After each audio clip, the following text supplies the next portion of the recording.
What's up, guys? It's John here at National Sports Entertainment, and I just wanted to go into a couple games, some games that are ongoing, and then also some games from earlier.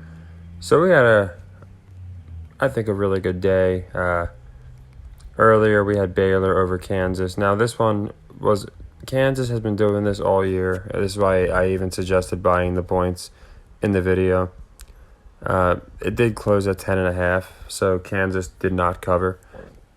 But they'll open at like 7 and then close at like 10. They did it 2 or 3 weeks in a row and pushed and then covered because of it. But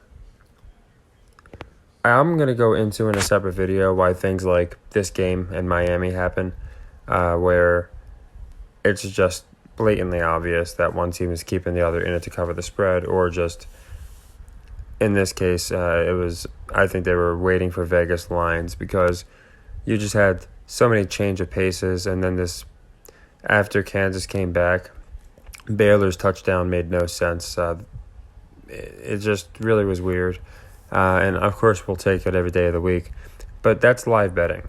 I guarantee you, if enough live bets had came in for Baylor minus 11.5, I think it was at the time, then this was at the end of the game, then Kansas probably would have covered. But since probably enough money was on Kansas, is the only reason Baylor covered. And I had picked them because of the metric, and I thought more money was going to be on Kansas. But I do think live betting determines games. Also, SMU, I put this one out in a post. I put it in the Discord, so I know a good bit of people saw this one. We just caught this one. We had SMU plus 3.5. So that one we hit. I didn't see them going 1-6 on the spread. I did think they'd win, but luckily we got them at the points to be safe. And the other 1 o'clock game was, I thought there was one more, honestly. Maybe I'm wrong. We played Duke Miami. I did play that one. I didn't say that in the video, but I wound up playing Miami. I put it in the Discord because I thought it was going to hit. But Miami didn't come through. So on the second leg, we went ahead with Oregon. And that's what I always say in my videos. If we have a sequence open, then we can just add it. Like, so for the Knicks, we played LSU. We'll see how they do. And then for Miami, we added Oregon. So that was already a sequence we had. We just made it a double. So Oregon's looking good, but I don't like to count anything too early. Washington, I had that one later. I have the under. And same thing.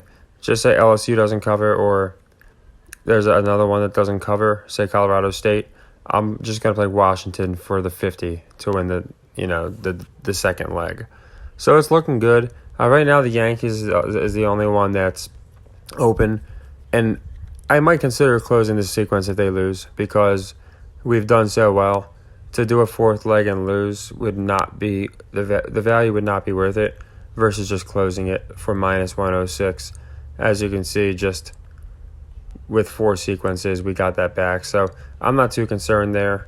But yeah, so what I wanted to go into is later's games. I didn't want to make this too long because I'm going to recap everything later.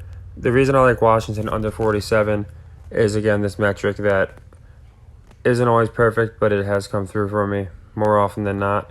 And it's the fact that if we look at against the spread, over under, Washington, and I'm sorry, I'm pet sitting across the street, so they got a Great Dane and a little Chihuahua. But yeah, so Washington's the only team that is 100% over. Colorado State's under. They're looking like they might stay there, but again, these metrics don't hold. So I think between the two, I think Washington will even that out, and we'll get the money back on Colorado State. So I like the under on Washington for tonight's game. Another one I like that I'm probably going to play because we still have a lot of undefeated teams. It'll be a first sequence. It's going to be Kansas State here. I like them with the points. I actually think they probably win. Same logic as before. I don't think we're going to have 8 undefeated teams rolling into Week 8. And they have easy schedules. So what are we going to have? 5, 6 rolling into Week 10? It just doesn't make sense. So especially if LSU doesn't pull it off, I think TCU definitely loses here. But it's a first sequence, so it's nothing that I'm putting that much into. But So my picks are going to be TCU first leg. The second leg, if Colorado State over doesn't hit, is we're going to be playing the Washington under. And then obviously we have Oregon and the others in play. And then with the Yankees, we'll decide that tomorrow or later. I'll try and go into a basketball game, but in case I'm not able to, I'm just going to say it right now. Memphis looks very interesting to me. I can say Luke is not losing at home. I think they're going to give these two a very even match. But I do think now it's 5.5 points. It's interesting. I think a lot of people are going to take the Grizzlies on that spread. And I think in Dallas, they're going to explain why Ja isn't enough by himself because, you got Jaren Jackson Jr. out. So I'm probably just going to take the Dallas with the spread here, to be honest. But the money line would be safe too. But just like I said, I might not have time. I didn't have a lot of time to do basketball today. I have to prioritize things, and football was just way more important today. But I slightly like Dallas. I like Memphis at first, but I think it should be a little closer to like 3 points. So the fact that it's 5.5 makes me think they're going to keep Ja in it for a bit, but then explain how without Jaren Jackson Jr., they can keep up and Dallas runs away with it. I also think is nice is just like a Nuggets Celtics parlay money line. I think just something simple like that. So those are the teams I like. I like Celtics, Nuggets if you're taking the money line. Mavs, I like the money line as well. But like I said, if I was doing an official sequence, I'd probably do Mavericks, $20 to cover that spread. And the other one that I do like a little bit is, I like a little more than a little bit, but I do like it, is Chicago. At first I was leaning Cleveland. I thought it was another trap, but I don't think it is. Cleveland's actually considered a better team this year. They have a better chance of making it to the finals. So Chicago's not being painted as a great team, so winning this game would not be a big upset, but I think they need to do it for the crowd.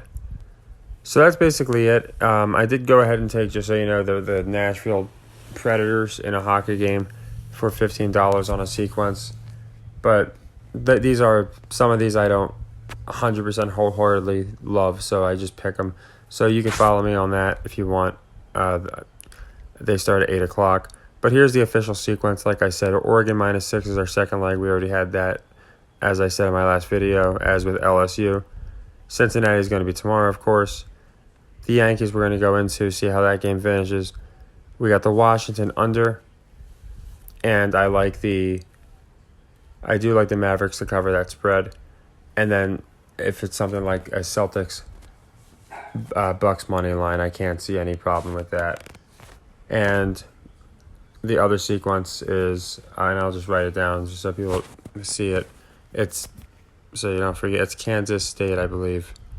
Whoever's playing, TCU. They're getting 3.5. I like that as a first leg. So that's what I got there. I gotta go ahead and take these little doggies out, but I just wanted to get this in for you guys. We're looking really good. Yankees come back, we're looking dandy. Either way, I have confidence in that one. But I think Kansas State unrails TCU. I think Washington under hits. And I'm sorry, this Washington under is actually, again, it's going to be a double up on Colorado State if that doesn't hit. So take care, everyone. I got to take these dogs out, and happy earnings.